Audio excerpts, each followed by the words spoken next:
নমস্কার আদাব, সবাই কেমন আছেন? আশা করি সবাই ভালো আছেন। ঢাকার শহরে ছাদ বাগানে এইরকম মিষ্টি কুমড়া ফুল দারুণ লাগলো। আর এই ফুলটা যদি গ্রামে হতো না, এতটা আনন্দ পেতাম না যতটা আনন্দ পেয়েছি আমাদের ছাদে হয়েছে। তো যাই হোক, তারপরে ছেলেকে দিয়ে ছিঁড়িয়ে নিলাম প্রথম দিন, আর দ্বিতীয় দিন আমি ছিঁড়লাম।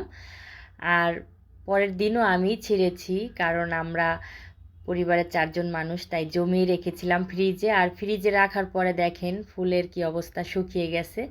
তো তারপরও টাটকা আছে। এখন এই যে বড়া বানিয়ে নিলাম।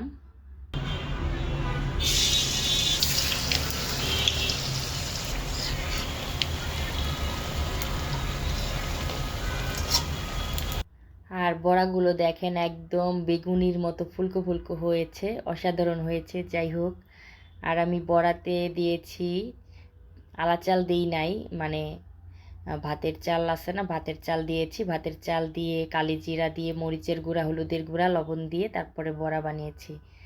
তো বড়াগুলো দেখেন দেখতে কতটা সুন্দর, লোভনীয় হয়েছে, আর খেতেও কিন্তু সেই মজা হয়েছে। যাই হোক, তারপরে আমি সবগুলো বড়া তুলে নিলাম।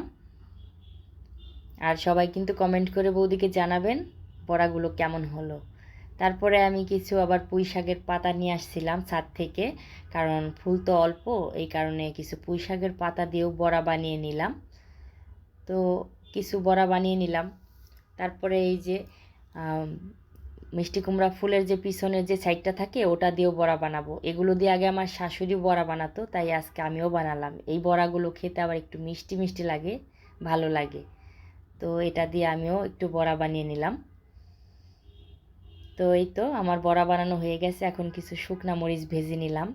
আর গরম গরম ভাত দিয়ে শুকনা মরিচ ভাজা দিয়ে বড়া খেতে কিন্তু সেই লাগে। তারপরে এই যে আমার বড়া বানানো হয়ে গেল।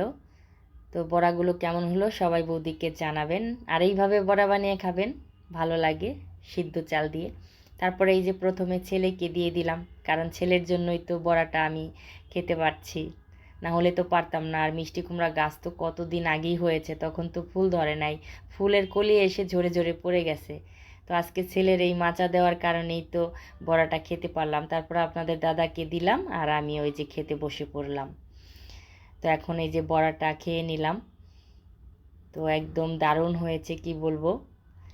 একটা ফুল তো একদম মুখে লেগে আছে। 4 জনে 4টা খেয়ে নিলাম। তারপরে এই যে বড়া, বাকি বড়াটা দিয়ে ভাত দিয়ে খেয়ে নেব এখন শুকনা মরিচ দিয়ে। তো এইভাবে গরম গরম ভাত দিয়ে বড়া খেতে কিন্তু সেই মজা লাগে। যদি বেশি বড়া থাকতো তাহলে আমি সব ভাতই খেয়ে ফেলতাম এই বড়া ভাজা দিয়ে। তারপরে যতটুকুই মানে খেয়েছি, অনেক মজা করে খেয়েছি। নিজেদের গাছের ফুল তো কি বলবো, নিজের বোনা জিনিস মানে খেতে মজাই আলাদা। তারপরে যাই হোক, ভিডিওটা কেমন লাগলো সবাই বৌদিকে কমেন্ট করে জানাবেন। আর সবাই ভালো থাকবেন, সুস্থ থাকবেন। যারা বৌদিকে ফলো দেন নাই নতুন, তারা বৌদিকে ফলো দিয়ে রাখবেন।